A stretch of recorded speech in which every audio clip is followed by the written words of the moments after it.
Зохиолч Хөөх толбод дээд төмөр очир. Эрвээхээ гүнж. Тэр жил ах 9-р ангид дэвшин аймагт суралцахаар болсон юм. Аав аймгийн төв ороод ирэхдээ ахад цоошин сурагч зүнх авчирч өгөв. Шинэхэн будаг, арсны үнэр ханхалсан тэр гэлтгэр хар зүнх ёстой шүлсийг минь гоожулж үлээ. Шинэ цүнхийг элдэж чохоорхон буйг минь адсан аав зөөлөн нэмсэглээд миний хөө 2 жилийн дараа 9-р ангид орохоор аав нэм цоошин цүнх авч өгнө гэвэ. Айда 2 жил гэдэг хүлээж барахгүй хөршгүй хол мэт санагдан гэнэтхэн нулимс туслуулсан юм. Миний санааг ойлгосон аав түнжүүр толгойг минь зөөлөн илэнгээ. Миний хүү ахтайгаа жимсэнд яваарай. Цаваа дүүргэж чадвал аав нь шин цүнх авч өгнө гэж тоглосон шинжгүй хэлв. Миний баярлсан гэж жигтэйхэн. Гэвч удалгүй баяр хөөр минь салхин туугдах үүл мэт сарнив. 8 сарын эхээр нэрс тоогоос манай хот айлын багчууд төдийгүй цаахалтын сармай дээлт сарлаг сандаггүй хотынхон уралдан төсөөр одоо төмөр идсэн газар шиг түүх жимс хомс болсон билээ. Аав надаар дайж гинжээ. Уруу царайлан уруулаа унжуулан зогсож буйг ах хараад өрөвдсөн бололтой миний мөрнөөс татан маргааш хоёулаа хамт явна. Ах нь нэг жимстэй газар мэднэ гэвэ. Тэр шөнө миний нойр бараг хүрсэнгүй. Гадар нь загсны хайрс шиг гэлтгэнсэн будаг ханхалсан шинэхэн цүнхөө өрөөд сургууль руу алхаж явна гэж төсөөлөхөд дог санагдана. Ах бид хоёр номхон хүрэн мориндоо сундлаад өглөө эртээ давааны арлуу буулаа. Хөнгөн цагаан 5 савнуудаа ганцаглан жимсээр дүүргэх мөрөөдөл дүүрэн явна. Ах нэрст тохоогоос цаашаа нэг их хол явсангүй. Модны захад буун морио уяв.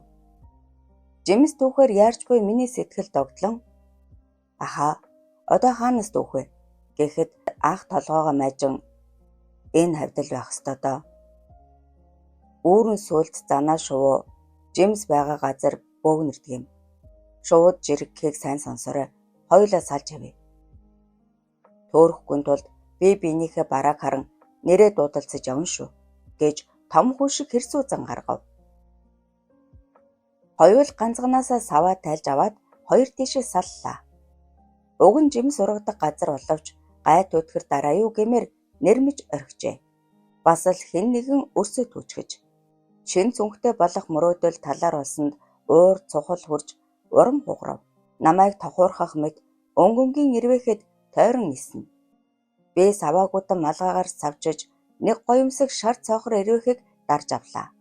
Өнөөх ирвэхийгээ алдчихгүй тулд өвдөглөн сууж малгайгаа болгоомжтой сөхөг ах үед түр хүлээгээрэй гэсэн шингэн хоолой дуулдав.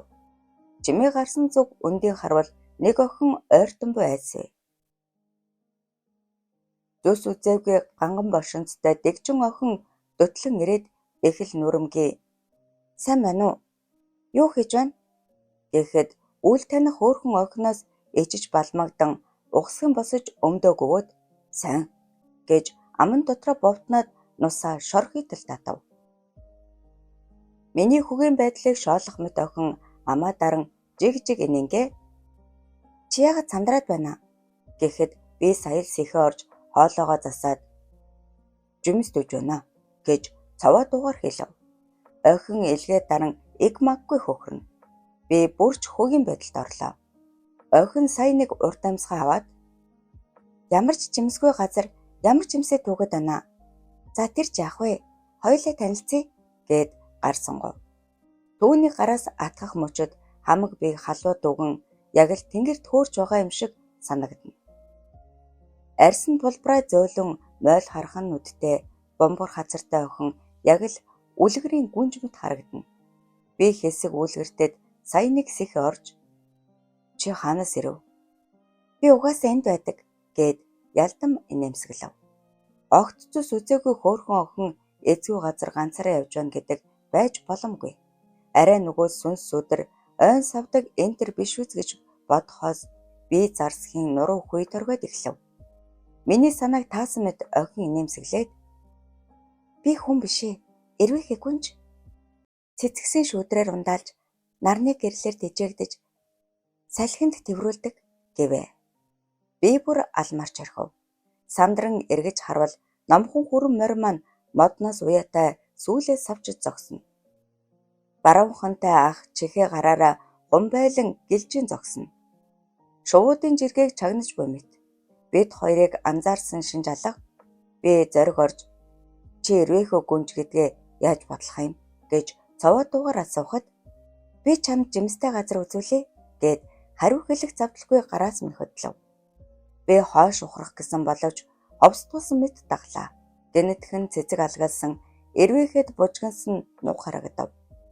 Миний урд өмнө нь харж байгаагүй өнгөнгийн жимс одод мэт гялалзан гялтханах нь сэтгэл догдлуулна. Би алмайран ширтав. Энэ сэтгэлийн жимс итгэсэн хүнд л харагддгийм гэж хэлээд ойхон урихнаар инээмсэглэнэ. Түүж болох уу гэж би догтлон асуухад болно. Гэхдээ нэгийг л ав. Хэрвээ олныг тэгвэл бүгд нисээд алга болно шүү гэв. Би гараа сунгах мөчөд жимс гэрэлтэн асаж жингэн нь дуугарав. Цочин хойш ухрахад охин давхуудаа инээд алдаад эрвээхийн ертөнцийн жимс чи хэрвээ эрвээхээ болчихвол энэ жимснээс хандлаа дууж бас идэж болно гэв. Жимсний хорхоо хүргэн үнэр агаарт тархаж амт нь араанд уусах мэт жигтэй.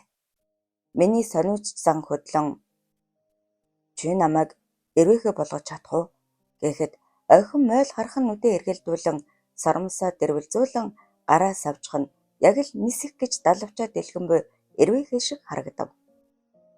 Чадлагүй яхав гэж охин хөөхөн царайндаа инээмсэглэл тодруулаад гэхдээ нэг балцалтай.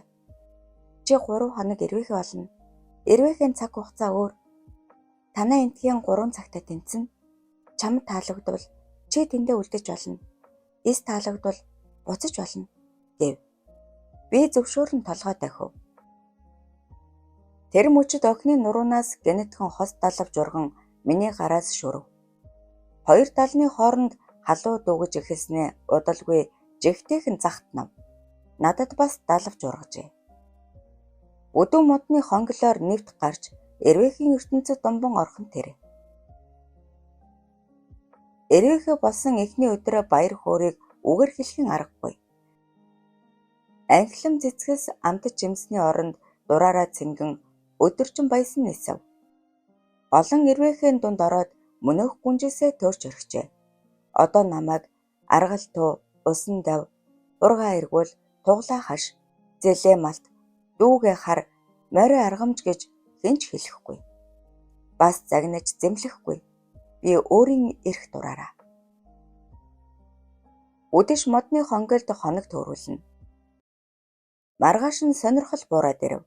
Эрвээхээ олон нисэж явааг хинч харахгүй, хинтж гайхуулж чадахгүй болохоор урам хугарав. Хинтээж уулзаж учрахгүй, ярьж хөөрөхгүй, тоглож наадахгүй. Ямар нэгэн хийх зүйлгүй байна гэдэг уйтгартай ажээ. Үчин мөнөө хонголдоо толгой хорогдон суухдаа гэр орноо санаж байгаа гэж чихтэйхэн. Бушуухан л үүр цагаасаа гэж адхан бодно. 3 дахь өдөр 30 хоног шиг удаан өрнөснийг яана. Надад цэцгэс дамжин нисэх, жимсний шүүс сорох сонирхол үгүй. Модны мөчөр дээр уйтгарлан зөөрмөлнө. Ашгүй нэг юм нар шингэж үдэш боллоо. Өнөө шүнийг авчихвал гэж дагжин чичирсээр. Цаг хугацаа зогссон мэт. Би гэртээ хормоор байна гэж чанга дугаар хашгирахад ой модод цааш дамжуулах мэт дүнгэн цуурайт сарвай. Миний хөө хаана байна гэж хашгирах аавын барилдоо чихэн сонсдоход би өвсөн дундаас ухсгийн бослоо. Хурдан буурал морой унсан аав ээш тийшээ хараачлан дөрөөн дээрээ үндийн зогсно. Аваа би энд байна гэж гараараа даллахад намайг олж үзэх бололтой буурал морой нудрагаараа ороолхон хар хурдаараа ойртон ирэв. Удалгүй тал талаас манай хот айлынхан цуглалаа. Би ойд төрсөн гэжээ. Ээж минь намайг элгэндээ тэрвэрч "Иви үрмэн" гэж амандаа бовтно. Газар нойдоргоод ирэв. Ээж уйлж байгаа ололтой. Хүмүүс иви хураа болон шаагалдаж байх зур ах номхон хүрэнтэйгээ урдаараа айсв. Ахын нүр чинрэн улааж хөлсөн сутгажээ. Номхон хүрэн морины хөхмах чичрэн. Цулбараа сул хаян харин бууж ирээд миний мөрнөөс базан "Ёох. Өөш үзүүрх амаар гарах шахлаа" гээд хойшлаг хинсав. Ахын сэтгэл уужрах бололтой инээмсэглэн ийш дэрж хард сууснаа гинэтхэн угсхийн босож "Ай мутуучи, жимстэй газар олоод надад хэлэлгүй ганцаараа түүсэн байна" гэж уруугаараа заав. 5 сав дүүрэн жимсийг саял бүгд анзаарч хөгжилтөн инээлдэв.